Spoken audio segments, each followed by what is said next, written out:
इदम श्री सद्गुरुवे नमः। जन्म शताब्दी पुस्तक माला 69 डे 11। प्यार और सहकार भरे परिवार बसे। परम पूज्य गुरुदेव वंदे माँ की दिव्य ऊर्जा, उनका दिव्य प्रेम रस।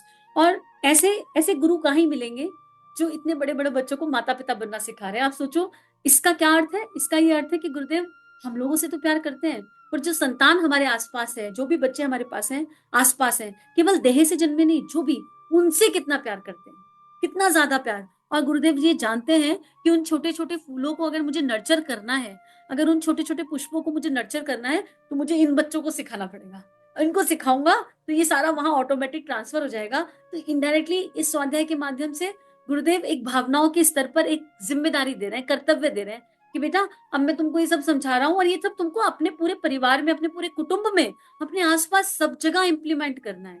सब जगह मातृत्व भाव और पिता होने का दिव्य भाव वो एनर्जी है जो हर रिलेशनशिप में काम आ सकती है। अगर हम थोड़ा बड़ा होकर सोचें, थोड़ा विस्तारित होकर सोचें, हर जगह काम आ सकती है, क्योंकि ये दो एनर्जी ऐसी हैं जिनमें देने का भाव छुपा होता है बहुत हायर एंड पर। ये दो एनर्जी ऐसी हैं, एक माता पिता बस देते जाते हैं और बदले में कुछ भी नहीं चाहते। तो these are those divine energies. और एक देह में ये दोनों ही बसी हैं। कल हमने जाना, समझा कि बाय डिफॉल्ट हमारे अंदर वो गुण है, फीमेल वाले भी और मेल वाले भी, वो ट्रेड्स हैं। बाय डिफॉल्ट माता पिता होने का गुण हर आत्मा में होता है। एक कभी छोटे बच्चे को देखा है, एक्चुअली बच्चों को ही कहूंगी, ये हम लोगों की भूल है कि हम लड़कों को ऐसा करने नहीं देते। लेकिन कभी छोटी बच्ची को देखा है कैसे अपनी गुड़िया को सुलाती है, कैसे अपनी गुड़िया का ध्यान रखती है, कैसे अपनी गुड़िया को दूध पिलाती है, पानी पिलाती है, और उसके लिए खाना बनाती है, किचन किचन खेलती है। यही काम संतान में लड़का भी करेगा। ये हमारी भूल है कि हम लड़के को करने नहीं देते। अगर लड़का ऐसे डॉल लेकर उसे खिलाने लगे, उसको खाना पानी पिलाने लगे, तो हम कहेंगे लड़का होकर ये वाले गेम खेलता है। ये आयरनी है, ये मुश्किल है कि एक 5 साल के बच्चे को, 4 साल के बच्चे को हम ये बता रहे हैं कि because you are a boy, so you are not suppose to play kitchen kitchen, you are not suppose to play kitchen kitchen. और जब वही लड़का बड़े होकर किचन में नहीं जाता, तो हम कहते हैं जाने कौन से संस्कार आए हैं, जरा देर किचन में नहीं जाया जाता। ये नहीं कि माँ को एक कप चाय पिला दे। अरे बचपन याद करो ना, बचपन याद करो। जब वो किचन किचन खेल रहा था तो तुमने क्यों इतने क्वेश्चन मार्क लगाए थे? You are not suppose to do play kitchen kitchen. जाके बॉल खेलो, है ना, जाके क्रिकेट खेलो। ये किसने बताया था? किसने? हमने। और लड़कियां ज्यादा देर क्रिकेट खेल लें और बॉल खेल लें तो हम कहेंगे ले, इसको बाहर हंडने के अलावा, घूमने के अलावा कोई काम नहीं है। ये नहीं कि घर में थोड़े लड़कियों वाले खेल खेल ले, सिलाई बुनाई कढ़ाई वाले। Why are we doing this what we are doing?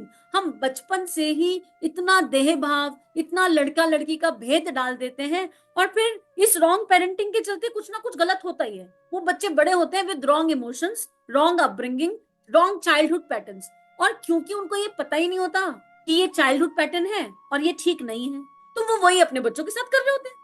लेकिन अगर हम थोड़ा ठंडे दिमाग से अपने बचपन में चले जाएं, अपने बचपन में जाकर देखें कि ऐसा क्या क्या होता था। अगर आप फीमेल हैं तो अपने भाइयों को देखिए, मेरे भाइयों के साथ ऐसा क्या क्या होता था जो नहीं होना चाहिए था। और अगर आप मेल हैं तो फीमेल्स के बारे में सोचिए कि मेरी बहन क्या क्या करती थी जो मेरा भी करने का मन करता था और मुझे करने नहीं दिया गया। और फिर देखिए कि मैंने इसलिए नहीं किया क्योंकि मुझे रोका गया, बट मेरा मन करता था वो सब करने का। इसका मतलब वो ट्रेट मुझ में है। किचन किचन खेलना कोई बुरी बात नहीं है, टीचर टीचर खेलना कोई बुरी बात नहीं है।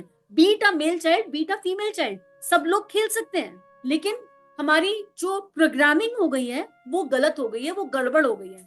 और जब वो प्रोग्रामिंग बड़े होकर रिजल्ट देती है, रिफ्लेक्शन देती है, तो प्रॉब्लम आ जाती है। लड़कियां ये कह देती हैं माँ ने तो कुछ सिखाया ही नहीं, हम हमें पालना पड़ रहा है।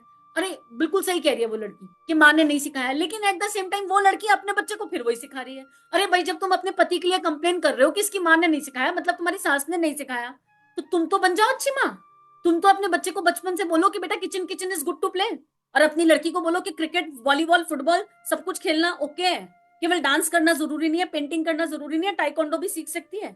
हम तो बोले, बट जब हमारे माता पिता बनने का नंबर आएगा तो हम वही गलती दोहराएंगे। तो ये चेन है, ये डेड एंड है, इसको कोई खत्म करेगा? किसी को तो ओनरशिप लेनी पड़ेगी, ले लीजिए ओनरशिप। अरे क्या दिक्कत है अगर आपका बच्चा आपको किचन में जाकर एक कप चाय बनाकर या रोटी बनाकर आड़ा तिरछा नक्शा बनाकर खिला देता है? क्या प्रॉब्लम है उसको किचन में ले जाने के लिए अपने? अच्छा, फिर बच्चों को क्वालिटी टाइम देना भी आसान हो जाता है। जब आप बच्चों को अपनी दुनिया में इन्वॉल्व करते हैं आफ्टर द एज ऑफ 5, तो आप जो भी कर रहे हो बच्चों को साथ में लगा लो। बेटू मैं कपड़े सुखाने जा रही हूँ, आप बच्चा एक कपड़ा उठाकर देगा, आप सुखाओगे, और साथ साथ देख कैसे झाड़ना है। और झाड़ेंगे ना तो उसको बड़ा मजा आएगा, हवा उड़ रही है, और उसको सिखाओ देख कैसे झाड़ना है, उसके लिए वो खेल हो जाएगा। आपके कपड़े सुखाने का टाइम जो 10 मिनट का है वो 15 का हो जाएगा निश्चित। लेकिन लेकिन यकीन मानिए वो 15 मिनट आपके बच्चे के साथ मजे वाले हो जाएंगे, क्वालिटी टाइम हो जाएगा। फिर ये नहीं होगा, बच्चे को ये नहीं लगेगा कि मुझे मम्मी पापा का साथ नहीं मिलता, क्योंकि अब आप कपड़े काम और आपको यहाँ पर एक एनर्जी बदलनी पड़ेगी। काम निपटाने के लिए कपड़े नहीं सुखाने। अब यूजली तो घर का काम ऐसा हो जाता है, हे भगवान, हाँ ये काम करना पड़ेगा ना। अब ये एनर्जी चेंज करो। अभी कपड़ा सुखाना काम नहीं है। अब this is a precious time I am spending with my child, और इसमें मेरा बच्चा कपड़े सुखाना भी सीख जाएगा, घर का काम करना भी सीख जाएगा, और मेरा उससे बात भी होगा, संवाद भी होगा। बेटू ये किसकी शर्ट है, ये किसकी है, अच्छा ये दादू की है, दादू कितने अच्छे हैं, अच्छा ये चाचा की है, चाचा कितने प्यारे हैं, चाचा कितना प्यार करते हैं। जिसकी आए बताओ, उसकी क्वालिटीज बताओ। बच्चे की आत्मीयता का विस्तार कर सकते हो अगर ज्वाइंट फैमिली में हो, वही के वही। एट द सेम टाइम बहुत सारे मैजिक हो सकते हैं। बस सोचिए, उस दृष्टि को बड़ा कीजिए। कैसे? जिसकी चीज आ जाए उसी की तारीफ करो। देखो ये किसकी है, देखो कौन सा कपड़ा आयरन करके पहनते हैं, कौन सा नहीं पहनते। लेकिन बशर्ते हम काम को लोड ना लें उस टाइम। हम ये माने कि ये क्वालिटी टाइम है जो बच्चे के साथ बिता रहे हैं। और कुछ कपड़े वो सुखाना चाहे तो उसको सुखाने दो, उसके छोटे छोटे हाथ हैं, एक हाथ गिर जाएगा तो दोबारा धोना पड़ेगा ना, धो लेना, क्या फर्क पड़ गया। उसको बताओ कि जब ये गिरा तो ये डर्टी हुआ और ये गंदा हुआ, तो हमको दोबारा पानी सर्फ यूज करना पड़ा, तो हमने मदर अर्थ को थोड़ा ज्यादा कंज्यूम कर लिया। उसको दूसरी पिक्चर बताओ। उसको ये मत कहो तूने गिरने से काम बढ़ा दिया, बच्चे का कॉन्फिडेंस खत्म।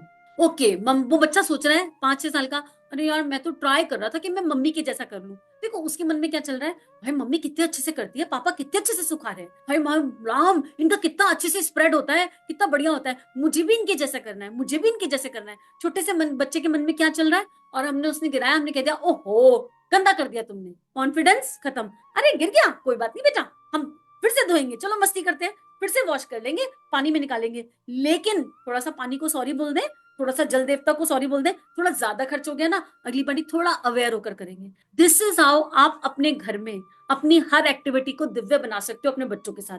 थोड़ा सा हमारे जो भाई हैं थोड़ा सा अलर्ट हो जाएं, और वो ये ना सोचे कि घर का कौन सा काम स्त्री का है, कौन सा पुरुष का है। नहीं, सब काम सबके हैं। अगर आप अपने घर में ये बताना चाहते हो, सिखाना चाहते हो, वीकेंड्स आते हैं, सब कुछ आता है, सब काम सबके हैं। नहीं भी मन है ना तो किसी दिन एक दिन किचन में घुस जाओ और no cooking, no gas cooking करके बना लो खाना।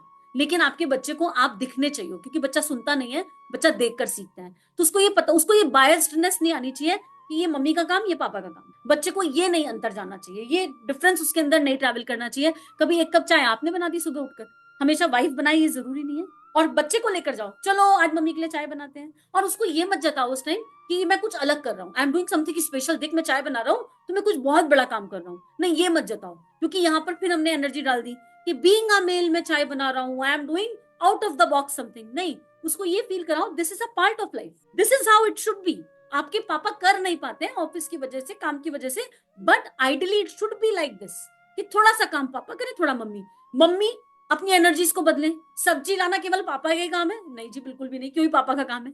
क्यों, आप क्यों नहीं ला सकते हैं? बाहर के काम केवल पापा के हैं? नहीं, ऐसा बिल्कुल भी नहीं है। या अगर किसी बाहर बात करनी है, लोकल हमें बहुत हेल्प चाहिए होती है, प्लम्बर से, सर्विस से, इससे उससे, ये सब पापा डील करेंगे। कोई ऑब्जेक्ट खराब हो गया, इलेक्ट्रॉनिक आइटम, हाँ अब इसके बिट्टू के पापा आएंगे ना तो ठीक कराएंगे। तो क्यों कराएंगे ठीक? अरे आप घर में बैठे हो, कॉल करो, बुलाओ, बात करो और ठीक कराओ। Why are you so dependent? हम बच्चों को जो सिखाना चाहते हैं वो उनको जीना पड़ेगा, उनको ये समझाना पड़ेगा, एक ओपन पिक्चर देनी पड़ेगी, wherein it is not a girl child और a boy child, it is a common universal energy. और ये आप लोग सोचिए, हर किसी की परिस्थिति, गुण, कर्म, स्वभाव अलग, हर किसी की सिचुएशन अलग, हर किसी का माहौल अलग।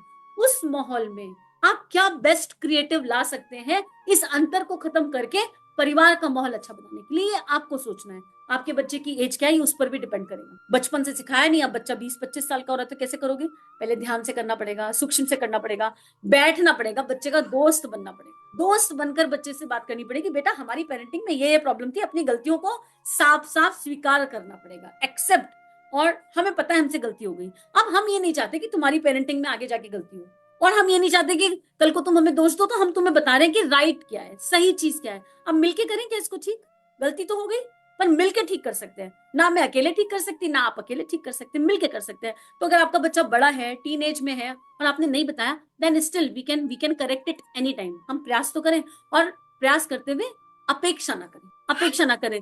बचपन में सिखाया नहीं तो अपेक्षा ना करें।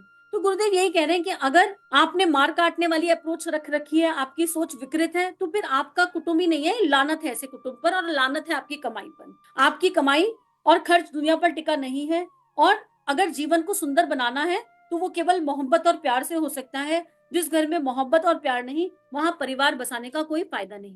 गुरुदेव कह रहे हैं कि अगर आप इस शिविर में आए हैं, अगर आप ये ऑडियो सुन रहे हैं, तो यहाँ से एक नई दृष्टि लेकर जाइए, यहाँ से नई भावनाएं लेकर जाइए। और गुरुदेव कह रहे हैं आज के बाद अब हम अपने कुटुंब को जंजाल नहीं कहेंगे, हम कहेंगे हमारा बगीचा, सुंदर बगीचा, और उस बगीचे के हम सब पुष्प, और हम सब पुष्प खिलने के लिए आए हैं, भले ही हम कलियां हो पर हम खिलने के लिए आए हैं। और हम इस पुष्प का, हम इसका उपभोग नहीं करेंगे। उपभोग और उपभोग, भोग दो वर्ड होते हैं, उपयोग और उपभोग। भोग मतलब भोगना, और जब भोगेंगे ना तो कर्म भी भोगने ही पड़ रहे हैं, रोते कलपते भोग रहे हैं। भोगना मतलब होता है किसी चीज का मिसयूज कर देना। हम भोगे जा रहे हैं, भोगे जा रहे हैं, और भोगी हो गए, योगी बनना है। उपयोग मतलब योग की तरफ। तो हम ये चेक कर ले कहां पर उपभोग कर रहे हैं और कहां उपयोग कर रहे हैं। हमारे पास बहुत सारे एसेट्स हैं, जड़ है, चेतन है, आसपास लोग हैं। किसी भी रिश्ते का उपभोग मत करो, निचोड़ो मत, परेशान नहीं करो, तंग नहीं करो, उपयोग करो, साथी बनो, सहयोगी बनो। अगर उपयोग करेंगे तो योगी बनेंगे, उपभोग करेंगे तो भोगी बनेंगे। तो गुरुदेव कह रहे हैं इतना सुंदर पुष्प है, इतने सुंदर बगीचे के इतने सारी कलियां हैं, सब लोग मिलकर खिल जाओ। यह बगीचा किसी और का है, आप माली की तरह रहना। परमेश्वर का दिया हुआ बगीचा है, मेरी संतान परमेश्वर की है, जितने भी लोग हैं भगवान के दिए हुए, भगवान के भेजे हुए पुष्प हैं। और हमें जिम्मेदारी मिली है, हमें जिम्मेदारी मिली है टू नर्चर देम ऑल, उन सबको नर्चर करने की। तो हम माली की तरह रहेंगे। यहाँ भगवान ने आपका इम्तिहान लेने, देखो अभी बात हो रही थी ना कि पृथ्वी क्या है, एक पाठशाला है, एक स्कूल है जहां हम सीखने आए हैं। यहाँ भगवान ने आपको इम्तिहान लेने, आपकी परीक्षा लेने के उद्देश्य से भेजा है। आप इसी बगीचे को प्यार मोहब्बत दे सकते हैं कि नहीं?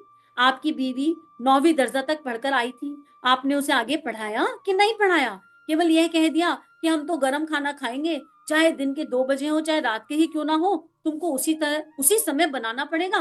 तो इस अप्रोच को अब बदल लो, इस सोच को अब बदल लो, है ना? जो अपनी वाइफ को उसका मान सम्मान दो, और अगर हम वाइफ है तो हस्बैंड की दिक्कतों को समझे, उनको मान और सम्मान दें। कम कमा रहे या ज्यादा कमा रहे, उनके स्वाभिमान पर चोट ना पहुंचाएं। ऐसी कोई बात ना करें जो स्वाभिमान को चोट पहुंचाती हो। मित्रों, मैं पूछता हूँ कि जेबी माघाराम आपको गर्म खाना खिलाता है क्या? आप जो ये बिस्किट खाते हैं 6 महीने पुराने हैं, अच्छा गुरुदेव कंपनी का नाम ले रहे हैं, कह रहे हैं ये आपको गर्म खाना खिलाता है क्या? आप ये जो बिस्किट खाते हैं ये 6 महीने पुराना है, और जिसे आप इतने चाव से खा जाते हैं, और बीवी से आप कहते हैं कि हमको गर्म खाना खिलाओ। देखो एक बात बताऊं, यहाँ पर ना हमारा डीएनए गड़बड़ है। It's not about only husband expectation. Husband हमेशा नहीं चाहते कि बीवी गर्म खाना खिलाए, ये हमारी बीवियों की भी प्रॉब्लम है। हम गर्म खिलाना चाहते हैं, हम भगवान का काम नहीं करना चाहते। भगवान के काम से ज्यादा प्रायोरिटी खाना गर्म ही खिलाएंगे, अटके रहेंगे पूरे पूरे दिन, एक टांग पर अटके रहेंगे। जितने बजे बच्चा आएगा, 3 बच्चे हैं ना, अलग अलग टाइम पर आएंगे तो अलग अलग बार हम गर्म खाना बनाएंगे। अरे मानव जीवन क्या तुमको इसीलिए मिला होगा बस कि किचन में जाओ और गर्म खाना बनाओ और सर्व करो? अगर माता जी ये कर रही होती तो वो माता जी बनती? विचार करके देखो। खाना प्रेम से खिलाओ, गरम इंपॉर्टेंट नहीं है। आप सुबह भी बना के रख दोगे, और जब आपका बच्चा आया और आप प्यार से 2 शब्द बोलोगे ना, अरे बेटा आ गया, अरे बच्चे आ गए, अरे तेरा कॉलेज कैसा रहा रही, तेरा स्कूल कैसा रहा रही, आज ये बनाया है, चल खाएगी, प्लेट लगा दूं।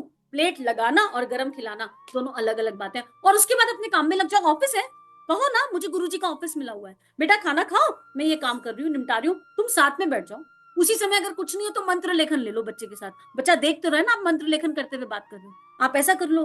तो ये अपेक्षा पुरुष की इसलिए बनी कहीं ना कहीं क्योंकि नारी का डीएनए गड़बड़ हो गया। गार्गी, मैत्री, अपला, ये सब नहीं करती होंगी, ये ऋषि पत्नियां थी, क्योंकि उन ऋषियों ने कभी उन्हें ये करने नहीं दिया होगा। उन्होंने कहा होगा तुम शक्ति हो, उपासना करो, साधना करो, हमारी शक्ति बनो, जप करो, ध्यान करो, अपने आप को ऊंचा उठाओ ताकि समाज उठ सके और तुम्हारे माध्यम से हमें शक्ति मिले। बीच में एक ऐसा टाइम आया सब गड़बड़ हो गई, तो नारी ने ही अपने आप को मशीन बना लिया। कैसी मशीन बना लिया? मेरा तो उद्देश्य ही गर्म खाना खिलाना है। आधे से ज्यादा घरों में आज की डेट में नारी की प्रतिभा इसीलिए खत्म हो रही है क्योंकि नारी का अपना इमोशन है, और वो क्या कह रही है, मुझे बड़ा अच्छा लगता है खिला के, मन को सुकून पड़ता है। कौन से मन को सुकून पड़ रहा है? जरा इस मन को जरा जांच तो लो, कौन से मन को सुकून पड़ रहा है? ये है तुम्हारा देह भाव का मन, ये है तुम्हारा प्रवर्त मन। गुरुजी ने तो ऐसा नहीं कहा, और गुरुजी ने प्रमाण भी दे दिया, ये लिखकर बता भी दिया गुरुजी थोड़ा सॉफ्ट है नारियों के प्रति, इसलिए कह रहे हैं, यहाँ पर सॉफ्ट है इसलिए कह रहे हैं कि पुरुष ये चाहते हैं। लेकिन यकीन करो, अगर आप अपने पति से अपने परिवार को क्वालिटी टाइम दोगे ना, तो वो खुद कहेंगे, अरे नहीं नहीं, तुम जो कर रही हो ना क्वालिटी टाइम, ये जो तुम भगवान का काम करती हो बहुत अच्छा है, ये तुमको बहुत कुछ सिखा रहा है, तुम गुरुजी का काम करो, खाना बनाकर रख दो और मैं ही बच्चों को गर्म करके खिला दूंगा। आपका पार्टनर ये कहेगा, मैं ही बच्चों को गर्म करके खिला दूंगा, कोई दिक्कत वाली बात नहीं है। अरे आपका पार्टनर यहाँ तक आ जाएगा, कहेगा मैं ही गर्म रोटी बना दूंगा, 2 ही रोटी तो बनानी है, तुम जो भी कर रही हो तुम करो, यहाँ तक आ जाएगी। पर पहले हम तो अपने धागे खोलें, हम तो अपनी थ्रेड्स खोलें। हमारी ही थ्रेड्स इतनी उलझी हुई है और हम दोष लगाते हैं पतियों पर। हम खुद कह देते हैं अब क्या करें ना, गर्म खाना खाने की आदत है, अपने आप पड़ गई आदत, बचपन से पड़ गई, पहले माँ ने बिगाड़ दिया, फिर बीबी बिगाड़ रही है, और उसके बाद वही बच्चों को डीएनए जा रहा है। बच्चे देख ही रहे हैं शुरू से गर्म खाना इस प्रैक्टिस। अब अगर मान लो किसी बच्चे ने अपने गर्म खाना देखा है और बीवी आ जाए जागरूक सी, अब मेरे जैसी पहुंच जाए, तो उसका तो पेट में ही दर्द हो जाएगा। अरे गर्म खाना ही नहीं मिलता, माँ तो लगातार गर्म खाना खिलाती थी, ये कौन सी झांसी की रानी आई है, ये कहती नहीं है भगवान का काम करेंगे हम, खाना तो बना के रख दिया है, तुम बच्चे को भी खिलाओ खुद भी खा लो, गर्म करके खा लो तो पचेगा ही नहीं। तो ये माओ की जिम्मेदारी है कि घर का माहौल एलिवेटेड बनाए, घर का माहौल गुरु वाक्यों के आधार पर बनाए, धर्म के आधार पर बनाए। ये हमारी कॉमन जिम्मेदारी है, हमारा पैटर्न है। अब ऐसा नहीं कि ओवरनाइट चेंज कर दो, पता चला अब तक जो कर रहे थे आज की बात चेंज, आपके घर वाले मुझे मारेंगे पकड़ के। पहले साथ में बैठो, सत्संग करो, ध्यान करो, उन्हें बताओ कि this is what the right approach is. धीरे धीरे करें, हफ्ते में 2 दिन, फिर हफ्ते में 1 दिन, 3 दिन, धीरे धीरे स्लोली स्लोली क्या हम इस प्रैक्टिस को इंप्लीमेंट करें। ओवरनाइट कुछ भी नहीं होने वाला है, और फिर गिल्ट आ जाएगा थोड़े दिनों में, अगर ओवरनाइट करने की कोशिश करी ना तो अंदर गिल्ट आ जाएगा। तो गुरुदेव कह रहे हैं जब, और फिर गुरुदेव यहाँ प्रमाण दे रहे हैं कि बस जब तुम 6 महीने पुराना बिस्किट प्यार से खा सकते हो, तो तुम सुबह की बनी हुई रोटी शाम को क्यों नहीं खा सकते? तुम्हारी दिक्कत कहाँ है इसमें, तुम्हारी समस्या कहाँ पर है इस पे? और समस्या यही है कि साइकोलॉजी कह रही है, घर में सारा दिन करती क्या है बीवी, एक गर्म रोटी बना के तो खिलानी है, नहीं तो फिर रोल चेंज कर लो, बी अ हाउसवाइफ। अगर आप वो पुरुष हैं, अगर आप वो भाई हैं जो आप ये सोचते हैं कि सारा दिन ये औरत करती क्या है, एक दिन उसका सारा दिन का काम करके देख लो, आपको पता चल जाएगा वो सारा दिन क्या करे। बस एक दिन, आप दोबारा कभी ये नहीं कहेंगे सारा दिन करती क्या, नेवर एवर। और अगर वाइफ ये सोच रही है अरे बाहर निकल जाते हैं सारा दिन करते हैं, करते क्या है, 1 महीना कमा कर देख लो, अगर आप अगर वर्किंग नहीं हो, 1 महीना जाओ उनकी जगह। शहरों में तो फिर भी दोनों काम कर रहे हैं तो बहुत अंडरस्टैंडिंग आ गई, लेकिन भावनाएं नहीं मिली, तो मन भेद तो है, लड़ाई झगड़े वहां पर भी हैं, लेकिन फिर भी ये एनर्जीज क्रॉस नहीं करती है। कहीं ना कहीं स्वार्थ भी होता है, पति को पता है कि मेरी पत्नी 50,000 की आसामी है, कुछ कह दिया ना तो बिना बात नौकरी छोड़ के बैठ जाएगी, अच्छा मतलब 50,000 आ रहा है आने दो। ये अप्रोच है, ये वाली सोच है, उचित सोच नहीं है। कहीं ना कहीं ये अप्रोच है जहां पर वाइफ कमाती है ना, वहां हस्बैंड को पता होता है बेटा अच्छा खासा आ रहा है, पंगे मत ले इससे, टांग मत अड़ा, ठीक है पैसा तो आ रहा है, क्योंकि हम लोभ में उलझ गए, हमारी गाड़ी गड़बड़ हो गई। तो गुरुदेव हमारी ऊर्जाओं को बदल रहे हैं, हमारी सोच को बदल रहे हैं। तो सोच बदलने के लिए थोड़ा गर्म और ठंडे खाने की अप्रोच से बाहर आए, इसको थोड़ा विस्तारित करें, बड़ा करें, लेकिन एग्जैक्टली नहीं, अपने घर के माहौल के हिसाब से। पता चला अपने आप ही डंडे खा रहे हो, मुझको भी पढ़वा रहे हो, ठीक है। तो इसी के साथ आज का भाव हंसते हंसाते गुरु चरणों में रखते हैं और हंसते हंसाते अपने घर को स्वर्ग बनाने का प्रयास करते हैं, कोशिश करते हैं, और जितना हो पाए उतना बढ़िया अभ्यास प्रयास करते रहेंगे। इदम श्री सद्गुरुवे नमः, इदम श्री सद्गुरुवे नमः। सभी को आभार। चलिए मिलकर जीवन को खूबसूरत बनाते हैं। अगर हमारे वीडियो आपके जीवन को परिवर्तित कर रहे हैं तो चैनल को सब्सक्राइब कीजिए, वीडियोस को लाइक कीजिए और वीडियोस को जन जन तक पहुंचा दीजिए। चलिए समाज में कुछ अच्छा बांटें। जय हिंद, जय भारत।